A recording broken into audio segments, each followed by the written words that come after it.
백신 접종이 진행되면서 코로나19 이전의 일상 회복도 한층 가까워지고 있는 것 같습니다. 부산에서는 오늘부터 가게들의 영업시간 제한이 해제되고 2학기에는 학생들의 전면 등교도 이뤄질 것으로 보이는데 한편으로는 다른 나라에서 델타 변이가 유행하고 있어서 걱정이 됩니다.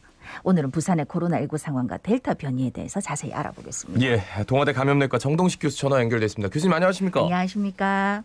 예, 안녕하세요. 자같이 아침에 또 오래간만에 뵙는 것 같습니다. 예. 네, 오래간만입니다. 휴가 갔다 왔다고 일회 또 챙겨주시고. 네. 어제를 기준으로 했을 때 부산의 코로나19 신규 확진자 수가 15명, 토요일 20명. 부산의 코로나19 상황 일단 좀 진단해 볼까요? 예, 지난 한 주 동안 보면 음악학원 관련해서 금정구에서 좀 많이 생겼고, 그리고 식당이나 이제 칵테일바 관련해가 해운대에서 확진자 발생이 좀 증가했었는데요. 예. 최근에 이제 부산 같은 경우 한 명이 몇 명 감염시키냐, 이제 감염 재생산 지수가 그 전에 0.98, 0.82, 0.57.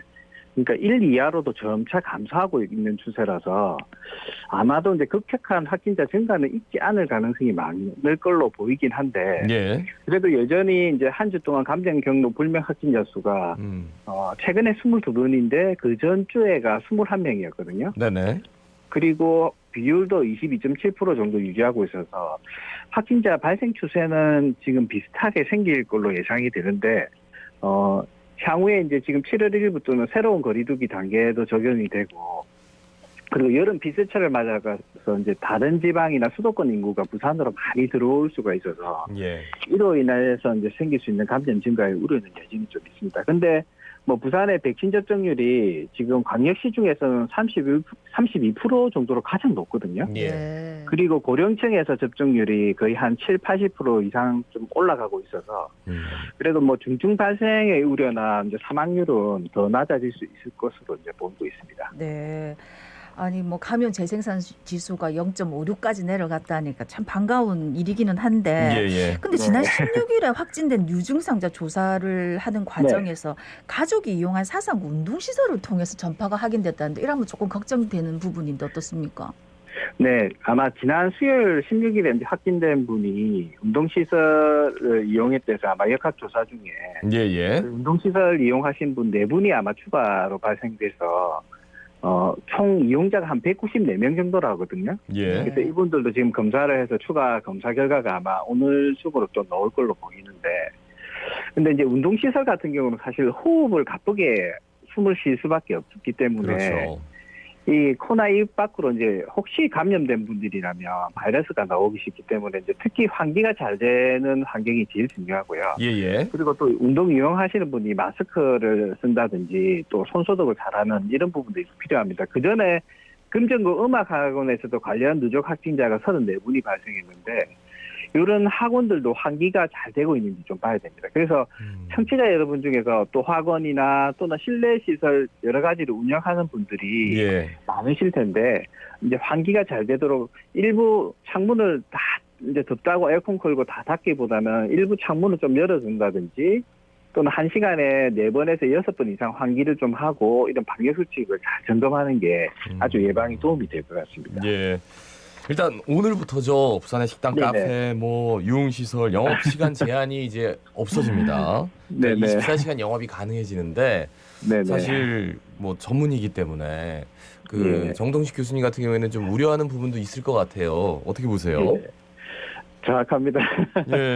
사실 방역에 이제 무게를 두고 있는 입장에서는 가능한 한 좀 늦게 됐으면 좋겠다는 마음이 솔직한 마음이긴 한데 그래도 그 식당이나 카페를 운영하시는 분이나 특히 유흥시설을 이렇게 운영하시는 분들은 그동안 이제 고통이 너무 많았기 때문에 아마 시에서는 여러 회의를 통해 가지고 좀 오늘부터 조금 제한을 해제하는 걸로 했는데 사실 새 거리두기 단계가 다음 주 목요일부터 이제 시행이 되면 부산 같은 경우는 10만 명당 그 한 명 이하 즉 이제 우리가 한 300만 명이면 30명 이하가 되면 1단계거든요. 1단계가 되게 되면 결국은 이런 식당이나 카페, 다중이용시설 운영 시간이 제한이 해제가 됩니다. 그래서 저희가 한 일주일 정도 좀 빨리 이렇게 해제가 되는 부분이 있는데 아까 말씀드렸지만은 이런 환기 부분이나 방역수칙 지키는 것, 출입자 명부 관리하는 부분 이런 부분을 좀 철저히 해서 좀 이렇게 관리를 좀 잘해서 경과를 좀 봤으면 좋겠습니다. 네. 예.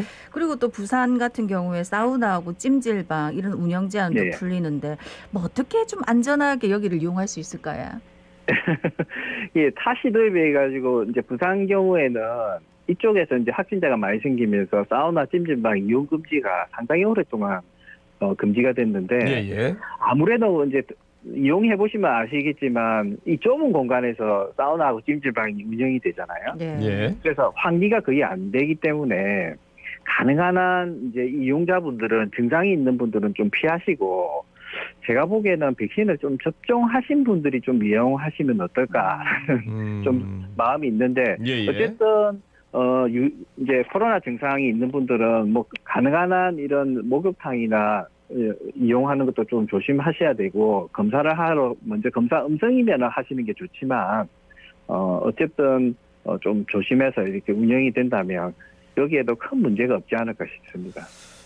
오늘부터 이제 영업시간 제한이 풀리는데 그렇게 되면 네네. 웬만한 방역수칙은 다 완화된 게 아닌가 싶기도 하고요. 네. 그럼에도 불구하고 다음 달 1일부터 이제 좀 더 완화된다. 뭐 이게 어떻게 달라지는 겁니까? 이게 이제 총 지금은 5단계가 있는데 이제 1일부터 되면 4단계로 개편이 되고 이제 1단계가 이제 비수도권에서 500명 미만이고요. 예. 그리고 인구 10만 명당 1명 미만으로 발생되는 경우를 우리가 1단계로 하는데 부산 같으면은 인구가 300만이 조금 넘으니까 뭐 대략적으로 봐도 30명 미만 1일 확진자가 생기게 되면 1단계가 되거든요. 예. 그래서 지금 최근에 확진자 수를 본다면 부산은 거의 1단계가 될 가능성이 많고요. 근데 이제 현 5인 이상 모임 금지가 이제 1단계는 없어지면서 모임 인원 제한이 없어집니다. 근데 이제 단 수도권은 2단계로 될 예정일 가능성이 많아서 예. 7월 14일까지는 6인까지 사적 모임이 가능하고 15일부터는 8인까지 모임이 가능해지기 때문에 이 부산에서 이제 인원 모임 제한이 없으니까 예. 이제 수도권에 가서도 그렇다라고 오해하시면 안 되고 혹시 방문하실 분들은 요걸 꼭 참고하셔야 되고요. 그 다음에 뭐 부산은 오늘부터 적용을 하고는 있지만 이런 유흥시설이나 노래방, 식당, 카페들이 운영시간 제한이 이제 없게 되는데 단 이곳에서 집단 감염이 만약에 생기면 지자체에서 자율적으로 특정 시설은 또 제한하거나 금지를 할 수가 있거든요. 예. 그래서 아마 이렇게 이제 사실 새 거리두기 단계나 지침을 보면 상당히 완화가 되는데 이게 이제 백신 접종률이 전국적으로 거의 30% 가깝게 되고 있고 부산은 거의 32%까지 올라갔죠. 그런 부분에 이제 의료 시스템적으로도 대응하는 부분에도 충분한 영향이 됐다라고 판단을 하고 아마 이런 새로운 거리두기 단계 지침이 설정이 된 것 같습니다. 그러니까 지금 교수님 방금 언급하셨지만 우리 네. 백신 1차 접종자가 누적 1,500만 명 돌파했다 하더라고요. 그러니까 이제 전 국민의 맞습니다. 30% 정도 되는 거고 예. 부산은 조금 더 높다 하셨는데 네. 특히 이제 부산 같은 경우에 아까 유흥시설 영업시간 제한이 이제 오늘부터 풀리니까 여기를 주로 이용하는 연령층이 백신 접종을 안 한 연령층이 많을까 봐 저는 그게 약간 걱정되거든요. 그래서 솔직히 이제 전문가들 입장에서는 조금 한 달만 더 미뤘으면 좋겠다.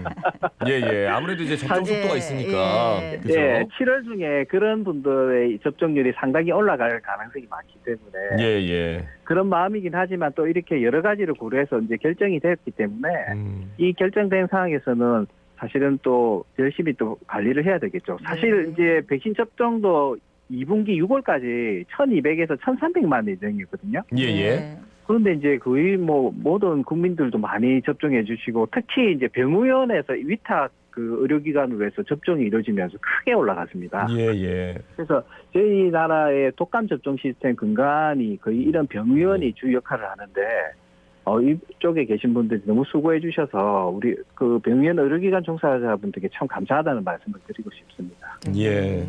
그 영국에서 델타 변이, 요즘 델타 변이가 이게 굉장히 핫합니다.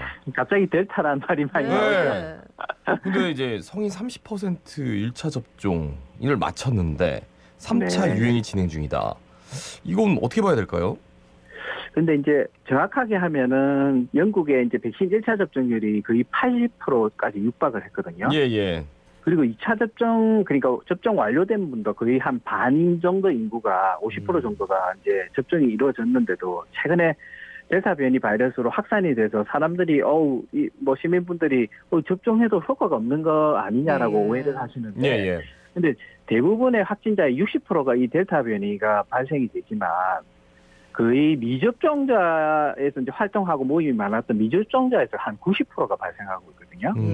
그러니까 접종을 하신 분들 중에서 더더구나 1차 접종도 어느 정도 효과가 있고 그래서 접종하시면 상당히 발생률을 좀 억제한다고 그 영국 보건당국에서도 보고를 하고 있기 때문에 영국이 우리나라하고 비슷하게 아스트라제네카하고 화이자 백신이 주로 좀 많이 이뤘거든요.